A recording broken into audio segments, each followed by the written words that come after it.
ಇದೀವಿ. ನಮ್ಮ ಗ್ರಾಮ ಪಂಚಾಯತ್ ಇಡೀ ಕುಟುಂಬ ಇದೆ ಇಲ್ಲಿ. ಪ್ರತಿಯೊಬ್ರು ಇದ್ದಾರೆ, ಪಿಡಿಒ ಇದ್ದಾರೆ, ಬಿಲ್ ಕಲೆಕ್ಟರ್ಸ್ ಇದ್ದಾರೆ, ವಾಟರ್ ಮ್ಯಾನ್ಸ್ ಇದ್ದಾರೆ, ಸ್ವೀಪರ್ಸ್ ಇದ್ದಾರೆ, ನಮ್ಮ ಚುನಾಯಿತ ಪ್ರತಿನಿಧಿಗಳಿದ್ದಾರೆ. ಎಲ್ಲರೂ ಸೇರಿ ಒಂದು ಒಕ್ಕಟ್ಟು ಒಗ್ಗೂಡಿ ನಾವು ಈ ಒಂದು ಧರಣಿಯನ್ನು ಮಾಡ್ತಾ ಇದ್ದೀವಿ. ಇದು ಬೇಡಿಕೆ ಈಡೇರೋದು ಹಾಗೆ ಮುಂದುವರಿಯುತ್ತದೆ. ಇದರಲ್ಲಿ ಇರುವುದು ಯಾವುದೋ ಅಸಮಂಜಸ ಬೇಡಿಕೆಗಳಲ್ಲ, ಎಲ್ಲರೂ ಸರ್ಕಾರ ಮಾಡುವಂತದ್ದೇ ಆಗಿದೆ. ಹಾಗಾಗಿ ಈ ಒಂದು ಬೇಡಿಕೆಗಳು ಈಡೇರೋ ತನಕ ಈ ಧರಣಿ ನಮ್ಮ ಇಡೀ ಗ್ರಾಮ ಪಂಚಾಯತ್ಗಳು ಪ್ರತಿಯೊಂದು ಗ್ರಾಮ ಪಂಚಾಯತ್ ಇವತ್ತಿನ ದಿನ ಮುಚ್ಚಲ್ಪಟ್ಟು ಇಲ್ಲಿ ಎಲ್ಲರೂ ಬಂದು ಇಲ್ಲಿ ಕೂತಿದ್ದೀವಿ. ನಮ್ಮ ಬೇಡಿಕೆಗಳು ಈಡೇರೋ ತನಕ ಇದು ಹಾಗೆ ಮುಂದುವರಿದಿದೆ ಅಂತ ತಮ್ಮ ಮೂಲಕ ನಾವು ಸರ್ಕಾರದ ಗಮನಕ್ಕೆ ಭಾಗ್ಯಜ್ಯೋತಿ ಎಂ ಚಾಂಬಳಿ ಅಂತೇಳಿ ನಾವು ಪಂಚಾಯತ್ ಅಭಿವೃದ್ಧಿ ಅಧಿಕಾರಿ ಕ್ಷೇಮಾಭಿವೃದ್ಧಿ ಸಂಘದ ಜಿಲ್ಲಾ ಖಜಾಂಚಿ.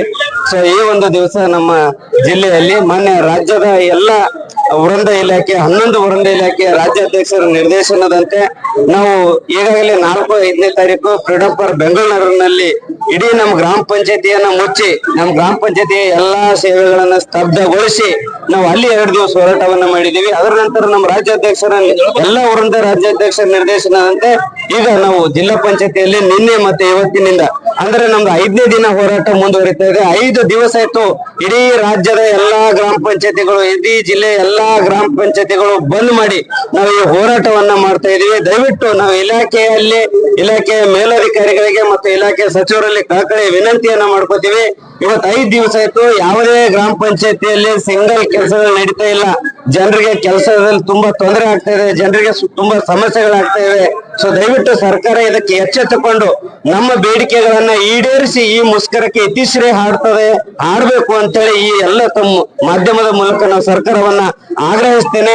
ನಾವು ಕೇಳ್ತಿರುವಂತಹ ಬೇಡಿಕೆಗಳು ಯಾವ ಆರ್ಥಿಕ ಹೊರೆ ಆಗುವಂತಹ ಬೇಡಿಕೆಗಳಲ್ಲ ಮತ್ತು ಇವು ಯಾವ ಬೇಡಿಕೆಗಳು ಸರ್ಕಾರದ ವಿರುದ್ಧ ಇರುವಂತಹ ಬೇಡಿಕೆಗಳಲ್ಲ. ಇವೆಲ್ಲಾ ಬೇಡಿಕೆಗಳು ಸರ್ಕಾರ ಮನಸ್ಸು ಮಾಡಿದ್ರೆ 1-2 ತಾಸಿನಲ್ಲೇ ಸುಮಾರು 50% ಬೇಡಿಕೆಗಳನ್ನ ಈಡೇರಿಸಬಹುದು. ಆದೇಶದ ಮೂಲಕ ನಾವು ಕೇವಲ ಆಶ್ವಾಸನೆಯನ್ನ ಕೊಟ್ಟರೆ ಹೋರಾಟವನ್ನ ಹಿಂತೆಗೆದುಕೊಳ್ಳೋರಲ್ಲ.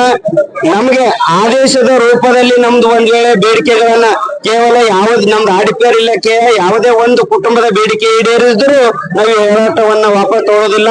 ಅಂದ್ರೇನು ನಮ್ಮ ಜನಪ್ರತಿನಿಧಿಗಳ ಬೇಡಿಕೆ, ಪಂಚಾಯತ್ ಅಭಿವೃದ್ಧಿ ಅಧಿಕಾರಿಗಳ ಬೇಡಿಕೆ, ಡಿಒ ಅವರ ಬೇಡಿಕೆ, ಬಿಲ್ ಕಲೆಕ್ಟರ್ ಅವರ ಬೇಡಿಕೆ, ಸೆಕ್ರೆಟರಿ ಅವರ ಬೇಡಿಕೆ, ನಮ್ಮ ವಾಟರ್ ಮ್ಯಾನ್ ಅವರ ಬೇಡಿಕೆ, ನಮ್ಮ ಸ್ವಚ್ಛತಾಗಾರರ ಬೇಡಿಕೆ, ಎಲ್ಲರ ಬೇಡಿಕೆಗಳು ಸರ್ಕಾರ ಈಡೇರಿಸಿದ ಮಾತ್ರ ಈ ಹೋರಾಟವನ್ನ ಹಿನ್ನಡೆ ತೆಗೆದುಕೊತೀವಿ. ಇಲ್ಲ ಅಂದ್ರೆ ಈ ಹೋರಾಟ ಇನ್ನೂ ಉಗ್ರ ರೂಪಕ್ಕೆ ತಾಳ್ತದ ಅಂತ ಹೇಳಿ ನಾವು ಈ ಒಂದು ವಿನಂತಿಯನ್ನ ಮಾಡ್ಕೊತ ದಯವಿಟ್ಟು ಸರ್ಕಾರ ಇದಕ್ಕೆ ಅವಕಾಶ ಕೊಡಬಾರದು. ಈಗಾಗಲೇ ನಾವು ರಾಜ್ಯ ಮಟ್ಟ ಜಿಲ್ಲಾ